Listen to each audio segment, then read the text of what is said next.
Muy bien, esta mañana vamos a tratar acerca de los síndromes coronarios crónicos. Síndromes coronarios en realidad, ¿no? Agudos y crónicos.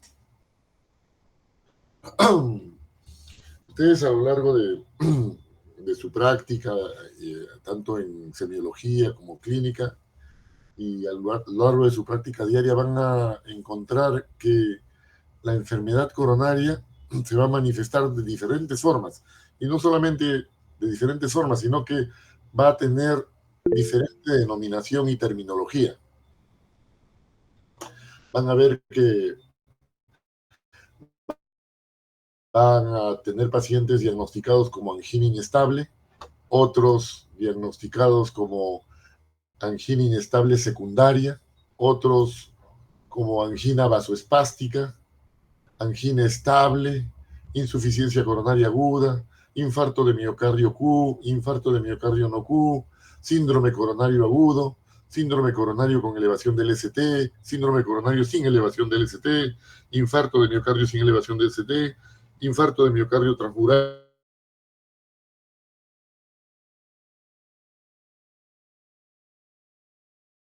injuria miocárdica, infarto de miocardio tipo 1,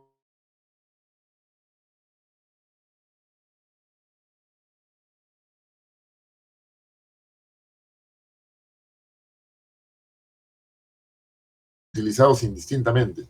Es por eso que es necesario comprender fundamentalmente la fisiopatología, porque todos tienen una fisiopatología similar.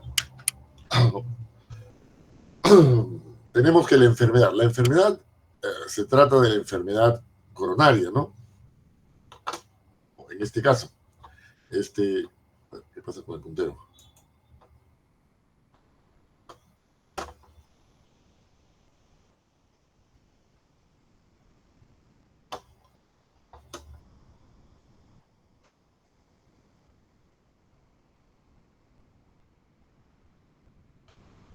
Está lenta la máquina.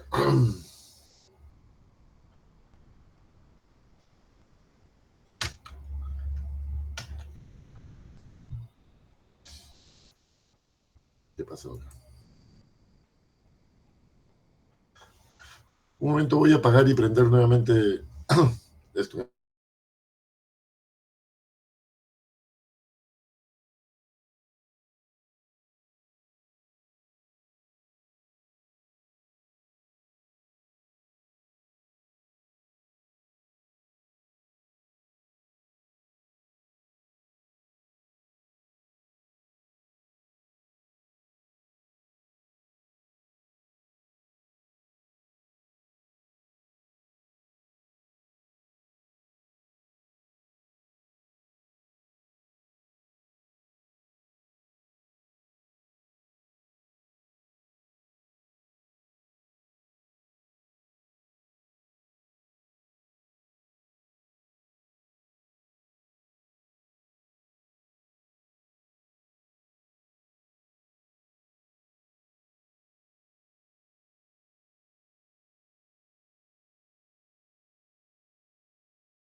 Ahora sí. ¿Están escuchando? Sí, doctor. Ya, ahora sí. Bueno, ¿por qué es importante la fisiopatología? Para tener un buen manejo de una enfermedad, es necesario que conozcamos el mecanismo por el cual se produce, ¿ya? Entonces, tenemos una medicina empírica que se basa únicamente en la práctica, ¿no? Es como una receta de comida. Nosotros decimos que para preparar determinado alimento necesitamos tal receta, en tal cantidad, en tal proporción, en una cocción de determinado tiempo, ¿no? Y se deja reposando tanto tiempo. Esa es la medicina empírica, la medicina solamente práctica. Únicamente le importa la evidencia. ¿La evidencia qué cosa es? La receta. Le importa la receta. En cambio, la medicina científica, a la medicina científica no solamente le importa la evidencia, sino le importa el mecanismo, la fisiopatología, ¿ya? No es simplemente tiene esta enfermedad, cumple 4 o 5 criterios y cuando cumple estos 5 criterios aplico esta medicina por tanto tiempo y es suficiente, ¿no? No, a la medicina científica necesita la explicación de por qué se produce y cómo realiza ese efecto, ¿no? Esa es la diferencia entre practicar una medicina científica y una medicina empírica. Ambos pueden tener el mismo tratamiento, ¿no? Pero la diferencia está que el que aplica la medicina científica conoce el mecanismo, trata de buscar el mecanismo, es desconfiado, ¿ya? Es desconfiado. El que practica la medicina empírica confía en el protocolo, confía en la receta. La medicina científica no. Cada caso es tratado individualmente y la fisiopatología es muy importante. Entonces, si nosotros queremos conocer las enfermedades, evaluar las enfermedades, aquí en la parte superior tenemos un estudio ecocardiográfico con ultrasonido. Nosotros vemos al corazón, vemos cómo se mueve, vemos las paredes del ventrículo, vemos las válvulas, vemos el tamaño de las aurículas, el ventrículo derecho, ventrículo izquierdo, el septum interventricular, ¿no? Con lo que está graficado acá en este esquema. Y vimos también, todo se basa en este gráfico, vemos que el corazón tiene células miocárdicas que tienen la función de contraerse para que se contraigan así como se contrae este corazón, ¿no? Tiene unas arterias coronarias que le llevan la sangre para irrigar este corazón y para que este corazón obtenga la energía constante y elimine los desechos en forma constante también, ¿ya? Tiene un tejido de conducción y unas células automáticas que sincronizan la actividad cardíaca, hacen que las aurículas se contraigan primero y los ventrículos primero y se contraigan simultáneamente cada cavidad para que sea más eficiente la función de bomba del corazón. Tiene unas válvulas también que hacen que el flujo sanguíneo tenga una sola dirección, para enviar la sangre al pulmón y para recibir la sangre del pulmón y enviarla a la circulación sistémica. Entonces, cada parte del corazón es importante, pero para que esto suceda, para que este músculo cardíaco ejerza su función de contractilidad, necesita un buen aporte sanguíneo. De lo que vamos a tratar ahora es todo lo que ocasiona la disminución del flujo sanguíneo coronario, la afectación del flujo sanguíneo coronario, ¿ya? Por eso llamamos enfermedad cardiovascular, ¿no? La vasculatura cardíaca es la que va a estar alterada. Y si se altera la vasculatura cardíaca, va a estar alterada la función miocárdica e incluso la de todas las células de conducción. Entonces, acá tenemos el esquema de cómo es un corazón, cómo está irrigado un corazón, ¿ya? Esta imagen es una imagen fluoroscópica con la cual se envía rayos X hacia el tórax y vemos acá, es como una placa de tórax, ¿no? Vemos acá la silueta cardíaca, vemos acá el diafragma, cómo está moviéndose el diafragma con los movimientos respiratorios, el diafragma sube y baja, disminuye el volumen pulmonar y cuando inspira aumenta el volumen pulmonar, cuando expira disminuye el volumen pulmonar, acá también, ¿no? El lado izquierdo, el lado derecho. Acá vemos la columna vertebral y vemos cómo acá hay un catéter, un tubito que se ha ingresado a través de una arteria del brazo, a la arteria radial, va por la arteria braquial, la arteria subclavia, llega hacia el callado aórtico y baja por la aorta ascendente y colocamos el catéter justo en la desembocadura de la coronaria. Y vemos cómo esta coronaria ¿no? Irriga esta parte derecha del corazón. Viene por la parte derecha del corazón, es la coronaria derecha, que tiene varias ramas. Estas ramas de acá hacia abajo, la principal es la descendente posterior, que va por la parte posterior del corazón. Y acá tenemos la coronaria izquierda, la que sale del seno coronariano izquierdo, ¿no? Que vemos cómo se divide en dos ramas. Primero hay un pequeño tronco, un tronco de la coronaria izquierda, que se divide en dos ramas. Una que va hacia abajo, que irriga la parte inferior y posterior del corazón, por atrás, y otra que va por delante, por el surco interventricular anterior, que es la arteria descendente anterior. ¿Ya? Acá vemos el gráfico de eso, coronaria derecha y coronaria izquierda, ¿no? La arteria circunfleja, que va por la parte posterior, y la descendente anterior, que va por la parte anterior del corazón. ¿Ya? Es para que vean qué cosa es lo que se va a afectar cuando hablamos de enfermedad coronaria, ¿no? Vean cómo se divide como si fueran una arborización, una ramificación. Se dividen en ramas cada vez más pequeñas hasta llegar al capilar del músculo cardíaco. Entonces, ¿qué es lo que sucede? También sabemos que uno de los enemigos más grandes del aparato cardiovascular son el colesterol, ¿no? Las grasas. Se supone que las grasas se depositan en la sangre, pero las grasas que uno recibe por la alimentación y que se absorben por el intestino no viajan en la circulación disueltas como cualquier elemento químico que se disuelve en un líquido. No, las grasas son hidrofóbicas. Hay grasas anfibólicas también, pero son grasas hidrofóbicas. Entonces, para que puedan viajar por la circulación sanguínea, necesitan estar empacadas dentro de una lipoproteína. Una lipoproteína es una partícula que tiene en la superficie, tiene una superficie hidrofílica para que pueda viajar normalmente por la sangre. Y en el centro tiene una superficie hidrofóbica, un centro hidrofóbico. ¿Para qué? Para que las grasas se acumulen ahí y puedan viajar. Al ser hidrofílico, la superficie viaja normalmente por la circulación sanguínea. Entonces, el centro hidrofóbico o lipofílico está compuesto por triglicéridos, tres ácidos grasos con un glicerol y forman el triglicérido, ¿ya? Y también está formado por ésteres de colesterilo, es decir, colesterol esterificado, ¿ya? Y la superficie externa que debe ser hidrofóbica, tiene una monocapa de fosfolípidos, que tiene también una parte que es hidrofílica y una parte hidrofóbica, ¿no? La parte hidrofílica está hacia la superficie y la parte hidrofóbica da hacia el centro. Y también el colesterol que no esté esterificado, las apolipoproteínas, que son proteínas. Estos puntos verdes representan las apolipoproteínas, que están en la superficie, ¿ya? Que sirven como cerraduras o receptores que van a hacer que esta partícula sepa dónde dirigirse. Entonces, una lipoproteína acá está graficada, tiene una superficie externa que está conformada por pues, los cabezas de fosfolípidos, de los fosfolípidos y también proteínas aquí en azul, ¿no? De tal manera que la parte externa, que tiene la cabeza del fosfolípido, que es hidrofílica, está en contacto con la sangre. Y la parte central, que es hidrofóbica o lipofílica, está en el centro. Ahí está el colesterol esterificado, ¿ya? El colesterol libre está afuera, que tiene una parte que es hidrofílica, ¿ya?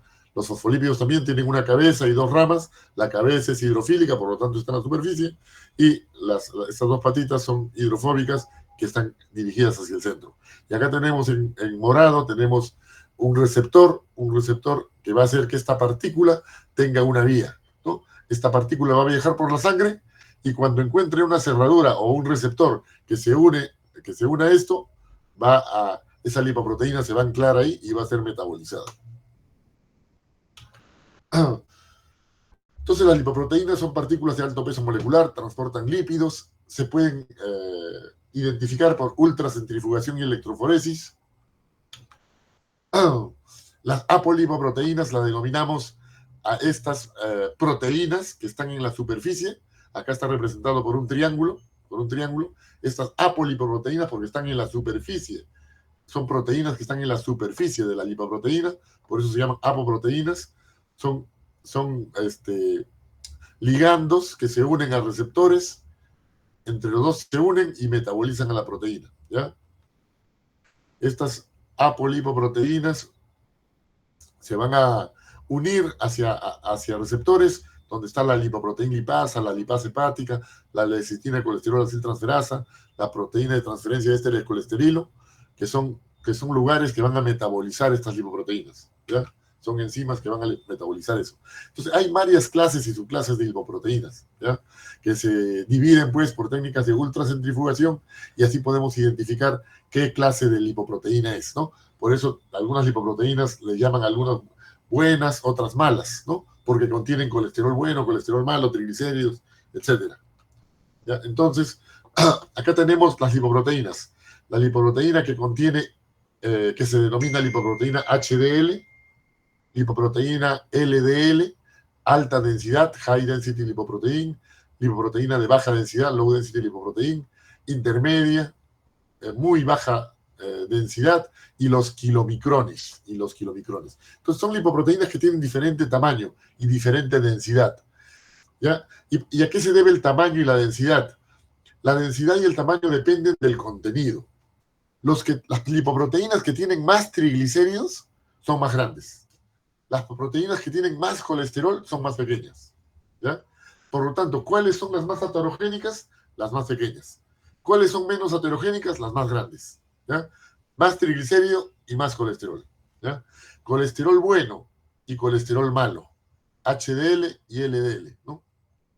¿Por qué le llaman colesterol bueno y por qué le llaman colesterol malo? Ya lo vamos a ver.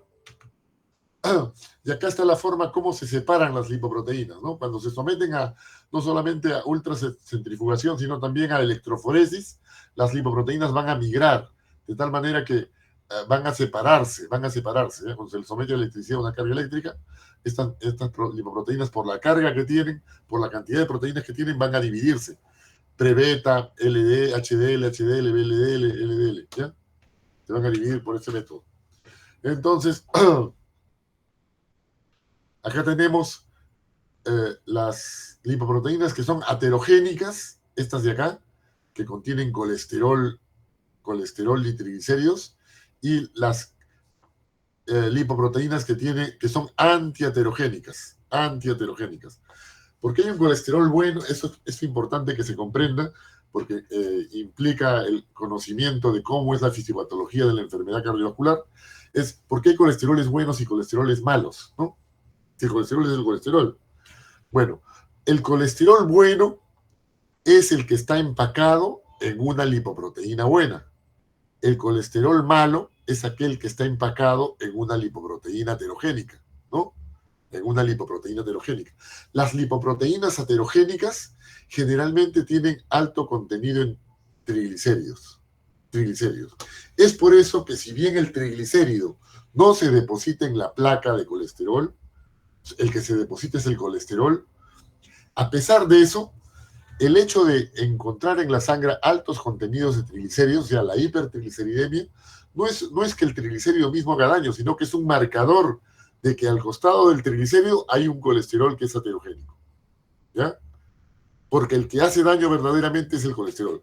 Por eso la terapia de un paciente con enfermedad coronaria o aterogénesis se centra básicamente en manejar el colesterol, no el triglicérido, ¿ya? No el triglicérido.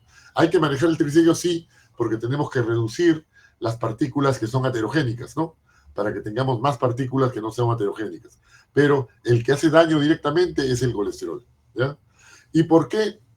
Si bien estas dos lipoproteínas contienen colesterol y triglicérido en poca cantidad, ¿por qué una es aterogénica y otra antiheterogénica? ¿Por qué? Porque el colesterol está empacado en una lipoproteína, dijimos. Y es igual que con lo que tenemos en una ciudad. ¿Cuál es el colesterol bueno? ¿Cuál es la basura buena? La basura buena es la que se encuentra en las calles regadas o dentro de bolsas frente a las casas, o la basura buena es la que está dentro del recolector de basura, dentro del carro recolector de basura o dentro del empaque. Obviamente la basura buena es la que está dentro del empaque adecuado, ¿no? Que no está tirado por la calle. Es igual acá. El colesterol bueno es aquel que está empacado en una lipoproteína de alta densidad, porque esta lipoproteína de alta densidad es la que realiza la limpieza, el transporte reverso hacia el hígado, ¿ya? En cambio, el colesterol que está regado en bolsas con gran cantidad en la calle, o la basura que está regada ahí, es una lipoproteína, es la que causa daño, la que causa enfermedades, la que causa desorden, ¿ya? En cambio, la que regresa hacia el recolector de basura, hacia la que realiza el transporte reverso, es un colesterol bueno. ¿Quién produce este empaque, esta lipoproteína? El hígado. El hígado produce este tipo de colesterol. Y el hígado también recoge el colesterol de la periferia y lo metaboliza, ¿ya? Ya hemos hablado, no solamente hay una lipoproteína de baja densidad, hay LDL1, 2A, 2B, 3A, 3B, 4A, 4B, y debe haber cientos todavía además que han sido descubiertas. Esto es una diapositiva antigua. Y el kilomicrón es una lipoproteína que no tiene colesterol, tiene únicamente triglicéridos. ¿Y por qué tiene únicamente triglicéridos? Porque el kilomicrón recibe el triglicérido que es ingerido en la dieta, ¿no? Si uno tiene una ingesta alta en triglicéridos, el enterocito lo absorbe, lo empaca en un kilomicrón y lo envía a la circulación sanguínea. Entonces, el